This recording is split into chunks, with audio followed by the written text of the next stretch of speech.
الحمد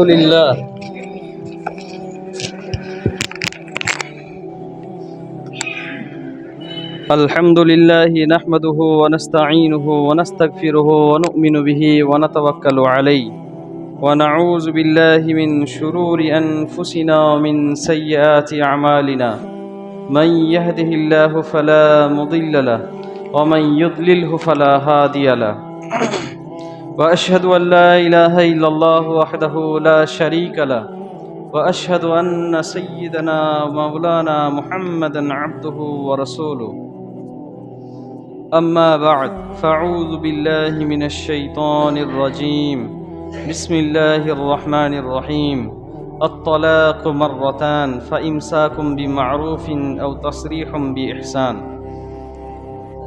صدق الله العظيم وقال النبي صلى الله عليه وسلم أبغض المباح إلى الله الطلاق وقال النبي صلى الله عليه وسلم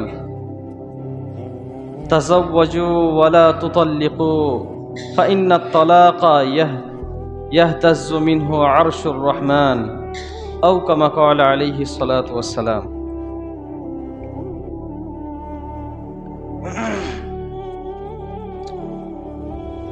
আল্লাহ তাবারক তাআলার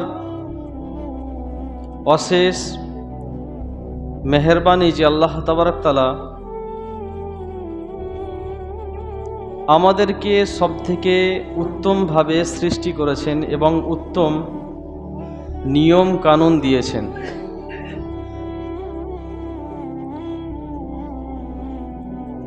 ইসলামে এমন কোনো বিষয় নেই যেই বিষয়ে ইসলামে কোনো বিধান নেই, এমন কোনো বিষয়বস্তু নেই যাতে ইসলামে তার বিস্তারিত কোনো বিধান নেই।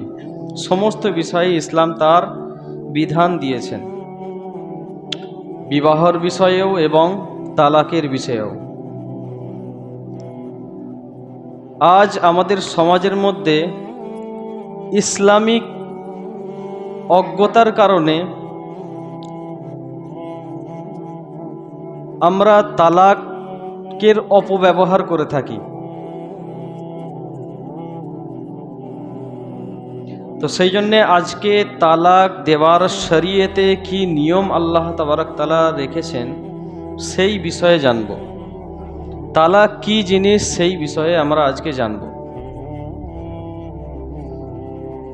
তো সর্বপ্রথম আল্লাহ তাবারক তাআলা ইসলামে যে বিবাহ রেখেছেন, এই বিবাহকে একটা মানুষের সারা জিন্দিগির জন্য বানিয়েছেন, যাতে একে অপরের সাথে সারা জিন্দিগি কাটাতে পারে সেই জন্যে। আর এই জন্যেই ইসলামে বিবাহকে ইবাদতের সমতুল্য বলা হয়। ইমাম আবু হানিফা রহমতুল্লাহ আলাইহির মতে বিবাহ করা নফল ইবাদতের থেকে বেশি উত্তম। বিবাহ করা নফল ইবাদত থেকে বেশি উত্তম। হাদিসের মধ্যে আছে, যে ব্যক্তি বিবাহ করলো সে নিজের ঈমানকে পূর্ণ করলো, অর্থাৎ বিবাহ মানুষের অর্ধেক ঈমান। তো যেমনভাবে আল্লাহ তাআলা বিবাহকে ইসলামের মধ্যে গুরুত্ব দিয়েছেন, তালাকের অনুমতি দিলেও তালাকের উপরে ততটা অসন্তুষ্টি প্রকাশ করেছেন। আবগযুল মুবাহি ইনদাল্লাহি আত-তালাক, যে তালাক এমন একটা আল্লাহর কাছে অপছন্দনীয় বস্তু যেটা দুনিয়াতে সমস্ত হালাল জিনিসের মধ্যে আল্লাহর কাছে সবথেকে নিকৃষ্ট। দুনিয়াতে যত হালাল জিনিস আছে তার মধ্যে সবথেকে নিকৃষ্টতম বস্তু হচ্ছে আত-তালাক। নিকাহকে তো, বিবাহকে তো একদিক দিয়ে ইবাদত, আর তালাককে সব থেকে হালাল হতে পারে কিন্তু সব থেকে অপছন্দনীয় বস্তু আল্লাহর কাছে কি? তালাক। তো ইসলামে তালাকের বিষয়টা ভিন্ন। আজকে মানুষ তালাককে একটা রাগ প্রকাশের জন্য হাতিয়ার ব্যবহার করে, নিজের রাগ তালাককে গালির মতো ব্যবহার করে। রাগ উঠলো, স্ত্রীকে দিয়ে তালাক। ঝগড়া হলো, স্ত্রীকে তালাক। কোনো কথাই কাটাকাটি হলো, স্ত্রীকে তালাক। না, তালাকের একটা বিধান আছে, তালাকের একটা নিয়ম আছে। হুজুরে পাক সাল্লাল্লাহু আলাইহি ওয়াসাল্লামের কাছে এক ব্যক্তির খবর আসে যে সেই ব্যক্তি নিজের স্ত্রীকে একবারে 3 তালাক দিয়েছে। আজকে আমাদের সমাজে সব থেকে বেশি এটাই হয়। ঝগড়া ঝামেলা হলো, একবার নয়, এক চোটে তালাক তালাক তালাক একসঙ্গে বলে দেয়, বা 1 তালাক 2 তালাক 3 তালাক, তোকে 3 তালাক দিলাম, একবারে বলে দেয়। তো হুজুরের কাছে খবর পৌঁছেছে যে এক ব্যক্তি এরকম নিজের স্ত্রীকে তালাক দিয়েছেন। তো হুজুরে পাক সাল্লাল্লাহু আলাইহি ওয়াসাল্লাম বলছেন, এত রেগে গিয়েছেন হুজুর যে দাঁড়িয়ে গেছেন, বসেছিলেন রাগে দাঁড়িয়ে গেছেন, আর দাঁড়িয়ে বলছে যে আমি বেঁচে থাকাই আল্লাহ তাআলার কোরআনকে নিয়ে খেলা হচ্ছে। আমি দুনিয়াতে বেঁচে আছি আর এই অবস্থাতে আল্লাহ তাআলার কোরআনকে নিয়ে খেলা করছে এরা। তো তালাক হচ্ছে আল্লাহ তাআলার একটা হুকুম, সেটাকে নিয়ে খেলা করার জিনিস নয় যে আমার রাগ হলো আর বলে দিলাম। আর আজকে বেশিরভাগ পরিবারে এই একই অবস্থা, হালকা কোনো রাগারাগিতে এই শব্দ মুখ দিয়ে বলে দেয়। তো সেই জন্য আমাদেরকে জানতে হবে তালাক জিনিসটা কি। দুনিয়াতে বিবাহকে আল্লাহ তাআলা বানিয়েছেন যাতে একে অপরের সাথে মিলে সারা জিন্দিগি কাটতে পারে। আর বিবাহ একটা এমন পবিত্র বন্ধন যার দ্বারাই মানুষের ঈমান পরিপূর্ণ হয়, তার দ্বারাই দুনিয়াতে আনেওয়ালা নসল বাকি থাকে। বিবাহ বন্ধ হয়ে যাবে তো ভাই দুনিয়াতে আল্লাহ আওলাদ বন্ধ হয়ে যাবে। তো বিবাহ একটা পবিত্র জিনিস যার দ্বারাই মানুষের মধ্যে আল্লাহ তাআলা যে পৌরসত্ব ক্ষমতা দিয়েছে, সেই পৌরসত্ব ক্ষমতার ঠান্ডা করার একটা রাস্তা, শারীরিক এবং মানসিক শান্তির একটা রাস্তা। আর এই জিনিসটা অনেক সময় এমন হয় যে একে অপরকে সহ্য করতে পারে না, কারণ দুটো ভিন্ন জায়গা থেকে উঠে আসা। পুরুষ তার একটা ফ্যামিলি ব্যাকগ্রাউন্ড থাকে, মহিলা তার একটা ফ্যামিলি ব্যাকগ্রাউন্ড থাকে, অনেক সময় একে অপরের সাথে মিল হতে চায় না। তো সেই ক্ষেত্রে করণীয় কি? তালাকের আগে আগে সেই ক্ষেত্রে করণীয় হচ্ছে, যখন স্ত্রী পুরুষ একে অপরকে মেনে নিতে পারে না, কোনো রকম ভাবে একে অপরকে সহ্য করতে পারে না, তো আল্লাহর রাসূল সব থেকে প্রথমে একটা কথা বলছেন যে নিজের স্ত্রীর দুটো খারাপি দিকে নজর না দিয়ে তার যে বাকি 10টা ভালো গুণ আছে সেই দিকে নজর করো, সেই জিনিসটা লক্ষ্য করো। তার অর্থ কি না, দুনিয়াতে কোনো মানুষ ত্রুটিহীন নয়, সকলের মধ্যে কোনো না কোনো খারাপি, কোনো বদ অভ্যাস, কোনো না কোনো কমি আছে। তো সেই জন্যে তার কমিকে বাদ দিয়ে তার মধ্যে যেই ভালো গুণ আছে তার দিকে সর্বপ্রথম দেখো। যদি এত ধৈর্য না থাকে, তারপরেও যদি অতিরিক্ত ঝামেলা বেড়ে যায়, তখন আল্লাহ তাআলা বলছে যে তোমরা হাকামাম মিন আহলিহি ওয়া হাকামাম মিন আহলিয়া, তৃতীয় এক ব্যক্তিকে তোমরা ফয়সালা করার জন্য ডেকে আনো, এক মেয়ের তরফ থেকে আর এক ছেলের তরফ থেকে। আর বসে নিজেদের মধ্যে এই পারিবারিক বিষয়টাকে মিটিয়ে নেওয়ার চেষ্টা করো। কারণ তালাক এমন একটা জঘন্য জিনিস, একটা তালাকের জন্যে শুধু ওই 2 স্বামী স্ত্রীর জিন্দিগি বরবাদ হয় না, সেই পরিবারের জিন্দিগি বরবাদ হয়ে যায়, একে অপরের দুশ্মন হয়ে দাঁড়ায়। স্বামী স্ত্রী তো আলাদা হয়, তাদের ছেলে আর মেয়েদের ভবিষ্যৎ নষ্ট হয়ে যায়। ভাই ওই মেয়েকে যখন অন্য ছেলে অন্য পুরুষ বিয়ে করবে, তার সেই মেয়ের পরে আগের ছেলেগুলোকে তারা সেইভাবে দেখে না, তাকে মানুষ করতে চায়, নিতেও চায় না। তো তার পরিপূর্ণ সামাজিক লাইফ বা আগের জিন্দিগি নষ্ট হয়ে যায়, তার এবং তার পরিবার, তার ছেলে সকলের। তালাক এমন একটা জঘন্য জিনিস, এই জন্যই ইসলামে এই তালাককে খুব কঠোরভাবে নিষেধ করেছে যে না, কোনো মেয়ে যদি ভালোভাবে চলে তাকে তালাক দেওয়া যাবে না। অনেক সময় আবার মেয়ে ভালো হলে স্বামী খারাপ হয়। তো এখানেও ইসলামে মেয়েকে এই কথা বলেনি যে তোমাকে সব কষ্ট সহ্য করে ওই বিবাহ বন্ধনে সব কিছু করতে হবে না। যদি অসহ্যকর কষ্ট হয় তাহলে ইসলামী আদালতে গিয়ে নিজের নিকাহকে, নিজের বিবাহকে নষ্ট করার ক্ষমতা দিয়েছে তাকে। একটা মেয়েকেও এই পাওয়ার দিয়েছে ইসলাম যে সে নিজের এই অধিকারকে ইসলামী কাজের কাছে গিয়ে বলে নিজের বিবাহকে বন্ধ করে দেবে, নষ্ট করে দেবে। তো দ্বিতীয় স্টেপ হচ্ছে স্বামী স্ত্রী একে অপরের পরিবারের লোককে এনে তারা একে অপরের মধ্যে সমস্যা মিটিয়ে নেওয়ার চেষ্টা করবে। যদি এতেও না হয়, শেষ পর্যায়ে পৌঁছে যায়, তারপরে নিয়ম হচ্ছে যে নিজের স্ত্রীকে একটা তালাক দেবে। কটা? একটা তালাক। আর তালাক দিতে হবে এমন অবস্থায় যে সেই অবস্থাতে তার স্ত্রীর সাথে শারীরিক কোনো সম্পর্ক তৈরি হয়নি। অর্থাৎ মেয়েদের একটা পবিত্র অপবিত্র সময় থাকে, তো অপবিত্রতা কাটার পরে যখন পবিত্রতার সময় শুরু হয়, সেই পবিত্রতাতে তালাক দিতে হবে, যেই পবিত্রতাতে তার নিজের স্ত্রীর কাছে সে যায়নি। কারণ হযরত আব্দুল্লাহ ইবনে উমর রাদিয়াল্লাহু আনহু তিনি নিজের স্ত্রীকে তালাক দিয়েছিলেন যখন অপবিত্র ছিল তেনার স্ত্রী। তো হুজুরে পাক সাল্লাল্লাহু আলাইহি সাল্লাম যখন জানতে পারলেন, তখন বললেন, যাও নিজের স্ত্রীর থেকে এই তালাক ফেরত নাও, এই তালাক কি করো, নিজের স্ত্রীর থেকে ফিরিয়ে নাও। তো তেনাকে আবার ফিরিয়ে নিতে হয়েছে। তারপরে আবার হুজুরে পাক সাল্লাল্লাহু আলাইহি সাল্লাম বলছেন, যদি তুমি তালাক দিতে চাও তাহলে এর পরে আবার যখন অপবিত্র হবে, তারপরে আবার যখন পবিত্রতা আসবে, সেই পবিত্রতাই তালাক দেবে, কিন্তু নিজের স্ত্রীর ধারের কাছেও আর যাওয়া যাবে না। এটা হচ্ছে ইসলামের তরিকা। একটা স্টেপ বাই স্টেপ আছে যে তালাক দিতে গেলে এত কিছু পার করে তালাকে যেতে হবে। যেমন ভাবে একটা মানুষ বিবাহ করতে গেলে অনেক রকম চিন্তা ভাবনা করে, অনেকের সাথে মশওয়ারা করে তারপরে একটা জায়গায় পৌঁছায়, এক জায়গায় রিশতা করার চিন্তা ভাবনা করে, তো বিবাহ ভাঙার সময় এইরকম তাকে চিন্তা ভাবনা নিতে হবে, তাকে আগে থেকে মাথা ঠান্ডা করে ভাবতে হবে। আর এই জন্যই তালাকের অধিকার ছেলেকে দেওয়া হয়েছে, কারণ ছেলেকে চিন্তা ভাবনার ক্ষমতা আল্লাহ বেশি দিয়েছেন। তো সে এক তালাক দেওয়ার পরে তাকে 3 মাস টাইম থাকে যে স্বামীর ঘরেই তাকে সেই ইদ্যত পালন করতে হয়। আর এই ইদ্যতের টাইমেও নিজের স্ত্রীকে ফিরিয়ে নেওয়ার একটা রাস্তা আছে। আল্লাহ এই সিস্টেম কেন বানিয়েছেন, এত লং টার্ম কেন বানিয়েছেন? কোনো শর্টকাট দিতে পারত?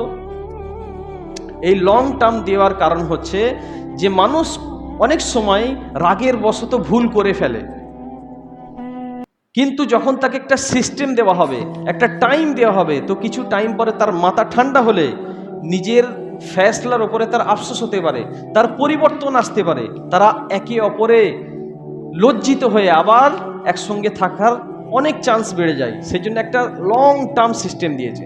তারপরেও তালাক দেওয়ার পরেও একটা সময় দিয়েছে যে 3 মাস পর্যন্ত স্বামীর ঘরেই তাকে কাটাতে হবে। এটা শরীয়তের হুকুম। আজকে তালাক দিল বাপের বাড়ি না, স্বামীকে খাওয়াতে হবে, পড়াতে হবে, সব কিছু দেখভাল করতে হবে, আর স্বামীর ঘরেই স্ত্রী থাকবে 3 মাস ইদ্যত পালন করতে হবে। এটা শরীয়তের হুকুম। এটা সমাজে আমাদের মধ্যে নাই, তালাক দেওয়ার পরেই পাঠিয়ে দেয় না। কারণ ওই 3 মাসের মধ্যেও যদি স্বামী স্ত্রী একে অপরের মধ্যে কোনো রকম পরিবর্তন আসে, শুধু এইটুকু বলবে আমি তোমাকে তোমার তালাককে নষ্ট করে তোমাকে ফিরিয়ে নিতে চাই, তাদের তালাক নষ্ট হয়ে যায়। আর যদি ছাড়ার চিন্তা ভাবনা থাকে, তো এই 3 মাস পরে আপনি বিবাহ বন্ধন ভেঙে যায়, আর স্ত্রী তার বিবাহ বন্ধন থেকে মুক্তি পেয়ে যায়। বুঝে এলো? তো এক তালাকেই যখন আমার কাজ পরিপূর্ণ হয়ে যায়, 3 তালাক দেওয়ার কি প্রয়োজন? 3 তালাক দেওয়ার প্রয়োজন আছে? এক তালাকের দ্বারাই বিবাহ বন্ধনকে ভাঙা যায়, তো আমি 3 তালাক কেন দিতে যাব? তো ওই জন্য 3 তালাক দেওয়ার কোনো প্রশ্নই আসে না। হ্যাঁ, এক তালাকের পরে দ্বিতীয়বার যখন আবার থাকাতে যদি অসুবিধা হয়, আবার একটা এইরকম লম্বা টাইম চিন্তা ভাবনার পরে আবার একটা তালাক, তারপরেও যদি না হয় আবার একটা লম্বা টাইম, যেমন হয় প্রথম ভাবে বললাম, এই সমস্ত কিছু পার করার পরে 3য় তালাকের রাস্তায় আসে। এটা হচ্ছে ইসলামের তালাকের সিস্টেম।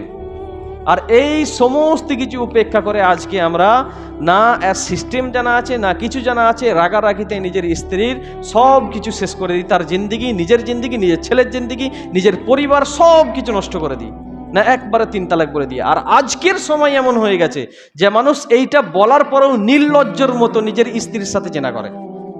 সমাজে অনেক বাড়িতে এমন আছে, অনেক বাড়িতে যে নিজের স্ত্রীকে এই শব্দ বলে দিয়েছে, 3 বার তালাক বলে দিয়েছে, আর তারা নিজের স্ত্রীর সাথে সারা জিন্দিগি হারাম কাজে লিপ্ত আছে, জেনা করছে। ভাই কি করার দরকার ছিল নিজের স্ত্রীকে তালাক বলার? এক মূর্খর কাজ করে বসে আছে, কি দরকার ছিল এটা বলার? তালাক এমন একটা জিনিস যেটা একটা আদেশ আল্লাহ তাআলার, এটা একটা শব্দ যে রাগের মাথায় বলে দিয়েছে। আর বলার পরে এসে কি বলে? বলার পরে ইমাম সাহেবকে ও তো রাগের মাথায় বলে ফেলেছে, হ্যাঁ, আবার ভাঁজ দিয়ে দিয়ে না, এরকম ভাবে একবারই বলেছে, তিনবার বলে নাই, বলতে গিয়ে রুকে গেছে, অনেক ভাঁজ।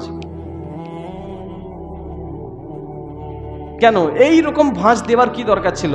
বাস তাকে বলার কি দরকার ছিল এরকম? সারা জিন্দেগি তারা জেনা করবে।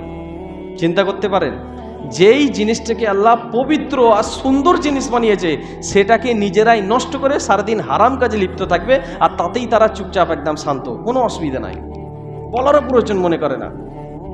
কিয়ামতের আলামতের মধ্যে একটা হচ্ছে এটা, যে নিজের স্ত্রীকে তালাক দেওয়ার পরে হারাম ভাবে তার সাথে সারা জিন্দেগি কাটাবে।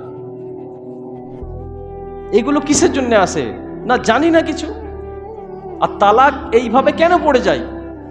ভাই, তালাক শব্দ এটা আল্লাহ তাআলার একটা আদেশ, একটা সিস্টেম দিয়েছে একে, সেই জিনিসটাকে আপনি অপব্যবহার করবেন। তালাক যেমন একটা ছুরি, আপনি কারোর গলায় ছুরি চালিয়ে দিলেন, দিয়ে আপনি বললেন ভাই ক্ষমা করে দাও, তার গলা জুড়ে যাবে? তার গলা জুড়ে যাবে না।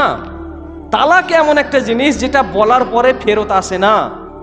তিনটে জিনিস দুনিয়াতে এমন আছে যেটা হাসি মজাকেও যদি বলে দেয় সেটাই হয়ে যায়। সালাসুন জিদ্দুহুন্না জিদ্দুন হাজলুহুন্না হাজলুন। তিনটে জিনিস এমন আছে যেটা সে হাসি মজাকে বলুক, চাই যেমন ভাবেই বলুক, সেটা হয়ে যায়। তার মধ্যে আর তালাক একটা হচ্ছে তালাক। সে যত মজাকের সাথে বলে থাকো আর যত রাগের সাথে। তো সেই জন্য এই জিনিসটাকে নিয়ে খেলা না করা, এটা অনেক সময় যেটা বললাম যে স্বামী স্ত্রী একদম অ্যাটাচমেন্ট নয়, তাদের ঘরে রাখলে তারা নিজেদের জিন্দেগি বরবাদ করবে আর পরিবারের সব নষ্ট হবে। তখন তাদের শান্তি আর নিজের পরিবারের শান্তির জন্য একটা রাস্তা দিয়েছে যে তালাকের দ্বারাই আলাদা হয়ে যাও। আর এটাকে এখনের মানুষ এইভাবে অপব্যবহার করে যে রাগের মাথায় নিজের স্ত্রীকে, যেমন একটা রাগের মাথায় মানুষকে মেরে দেয়, রাগের মাথায় গালি দিয়ে দেয়, তো নিজের রাগ তোলার জন্য নিজের স্ত্রীকে তালাক বলে দিচ্ছে। আর এটা বলার পরে সারা জিন্দেগি তার সাথে ওই হারাম কাজে লিপ্ত। বলুন, ছেলে মেয়ে যদি হারামের তৈরি হয়, সেই ছেলে মেয়েদের থেকে কি আপনি ইসলামী কাজের রেসপেক্ট করবেন না নিজের সম্মানের রেসপেক্ট করবেন? কি থাকবে তাদের মধ্যে? আমার সারা জিন্দেগি সবকিছু হারাম হয়ে যাচ্ছে। তো সেই জন্য এই জিনিস থেকে বেঁচে থাকা, তালাকের সিস্টেম অনুযায়ী তালাক দেওয়ার চেষ্টা করা, সমাজকে এই কুসংস্কার থেকে বাঁচানো। ভাই, রাগ হয়েছে, আমি একটা ছেলে, আমার একটা, অনেকজন বলে আমি রেগে গেলে কন্ট্রোল করতে পারি না নিজেকে। ভাই, সে মর্দ নয়। যে নিজেকে বলে আমি রেগে গেলে নিজেকে কন্ট্রোল করতে পারে না, সে মর্দ নয়। মর্দ তাকেই বলা হয়, পুরুষ তাকেই বলা হয় যে রাগের মাথাতেও সঠিক চিন্তা ভাবনা আর সঠিক নির্বাচন করার ক্ষমতা রাখে। সে হচ্ছে মর্দ, যে রাগেতেও নিজের মাথাকে ঠান্ডা রাখে। অনেকজন বলে না নিজের গর্ব করে আমি রেগে গেলে কিছু ঠিক রাখতে পারি না। ভাই, তুমি কেমন মর্দ? মর্দ হচ্ছে ওটা যে রাগের মাথাতেও নিজের চিন্তা ভাবনাকে বেগড়াতে দেবে না, নিজের ডিসিশনকে ঠিক রাখে। এই নয় যে রাগ উঠলো আর নিজের স্ত্রীকে দিয়ে দিলাম। আজকে প্রায় জোয়ান ছেলে আর নতুন বিবাহ, 5 মাস 1 বছর হয়নি, খবর আসে না কি না এইরকম বলে ফেলেছে কি হবে, এইরকম বলে ফেলেছে কি হবে। আর তাদেরকে মশলা বলে দিলে দ্বিতীয়বার আর দেখা করতে আসবে না। কেন? তারা ওই হারাম কাজেই থাকবে, হালাল করার কোনো রাস্তা নেই। তো সেই জন্যে এই তালাক বিষয়ের সব থেকে বেশি সাবধান হয়ে যাই। দুনিয়াতে যতই যাই হয়ে যাক, এই শব্দ আমাদের মুখে যেন না আসে। এটা আল্লাহর কাছে দুনিয়াতে সব থেকে অপছন্দনীয় জিনিস। হযরত মুআজ ইবনে জাবাল রাদিয়াল্লাহু আনহু বলছেন যে দুনিয়াতে আল্লাহ তাআলা যা কিছু সৃষ্টি করেছে সব থেকে আল্লাহর কাছে পছন্দনীয় কাজ হচ্ছে গোলাম আজাদ করা।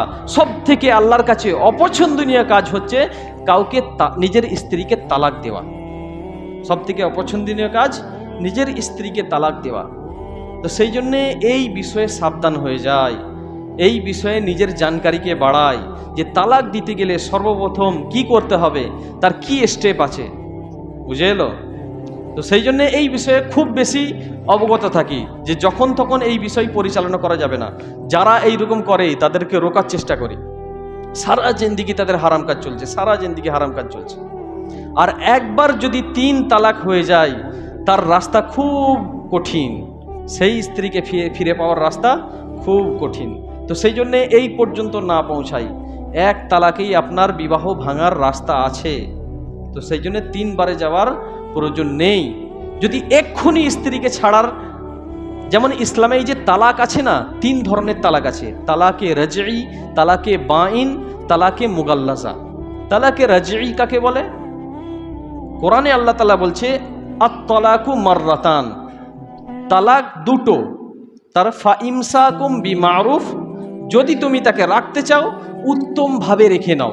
তালাক দেওয়ার পরেও যদি রাখতে চাও, তাকে উল্টো পাল্টা বলো না যে তুমি এইরকম ওই রকম, আমি তোমার উপরে দয়া দেখিয়ে আবার নিজের কাছে রেখে নিচ্ছি, তোমাকে ছেড়ে দিলে কে নেবে। না, রাখতে চাও তাকে সম্মানের সহিত নিজের স্ত্রী হিসাবেই রাখো। ফাইমসাকুম বিমারুফ আও তাসরিহুম বিইহসান, অথবা তাকে ভালোভাবে বিদায় করো। তাকে ইদ্যতের সময়ে তাকে খাওয়াও, পান করাও, শেষ সময় পর্যন্ত তার দেখভাল করে 3 মাস পার হয়ে গেলে তাকে তার রাস্তা ছেড়ে দাও, সে তার বাপের বাড়ি চলে যাবে বা অন্য জায়গায় বিয়ে করে নেবে। তারপরে বলছে তালাক দেওয়ার পরে যেন নিজের স্ত্রীর থেকে তোমরা মোহর চেয়ে নিও নি যে আমি তোমাকে এত টাকা বিয়েতে দিয়েছিলাম, ফেরত দাও। না, এটা হারাম তোমার জন্যে। তারপরে আল্লাহ তাআলা বলছে ফাইন তাল্লাকাহা ফালা তাহিল্লাহু মিন বাদু হাত্তা তানকিহা যাওজান গায়রা, দুটোর পর্যন্ত ফেরানোর আশা আছে, যে নিজের স্ত্রীকে ফিরিয়ে নেওয়ার রাস্তা থাকে 2টো তালাক পর্যন্ত। ফাইন তাল্লাকাহা, দুটোর পরে যদি 3য় তালাক পড়ে যায়, ফালা তাহিল্লু লাহু, তোমার জন্য আর হালাল নয়। হাত্তা তানকিহা যাওজান গায়রা, অপর কারোর কাছে এবারে যে তাকে পাঠাতে হবে, তাকে বিবাহ দিতে হবে। বুঝে আসছে? তো এই জন্য এই বিষয় নিয়ে খেলতামাশা না করে নিজের সমাজকে, নিজের পরিবারকে শেষ না করে দিই। আজকে বেশিরভাগ পরিবারে এই অবস্থা, রাগারাগিতে কোনো কিছু নেই, মারধর গালিগাজা কিচ্ছু নেই, ডাইরেক্ট এটাই বলে বসে থাকে। আর তারা নিজেকে পুরুষ মনে করে যে আমরা বিশাল বড় দামি পুরুষ। না, ওই জন্য তওবা করি, এরকম কাজ যদি করে থাকি তওবা করি। আর যদি 3টে করে থাকি তো ভাই শেষ।